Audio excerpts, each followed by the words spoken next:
Hello বন্ধুরা, সবাই কেমন আছো? আশা করছি সবাই খুব ভালো আছো। আমি আবার চলে এসেছি তোমাদের জন্য নতুন একটা ভিডিও নিয়ে। আজকে আমি গিয়েছিলাম আমার কলেজে, আমার পলাশী কলেজে। যদিও 2021 সালে আমার গ্র্যাজুয়েশন কমপ্লিট হয়, তো আমি আমার সার্টিফিকেটটা নেওয়ার জন্য বান্ধবীদের সাথে আজকে গিয়েছিলাম। গিয়ে দেখি পুরোপুরি কলেজটা পাল্টে গেছে। হ্যাঁ, পুরোপুরি পাল্টে গেছে। অনেক নতুন কিছু হয়েছে কলেজে, যেগুলো আমাদের সময়তে ছিল না। বিশেষ করে এই বাগানটা তো আমার ভীষণই পছন্দ হয়েছে, ভীষণ ভালো লেগেছে।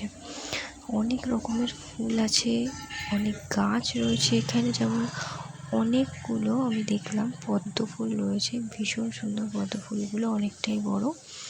এই যে আমার কলেজ, পলাশী কলেজ, নতুন বিল্ডিং হয়েছে। আর্টস, সায়েন্স, কমার্স সবই রয়েছে। তোমরা চাইলে সেখানে ভর্তি হতে পারো। কলেজটা খুবই ভালো।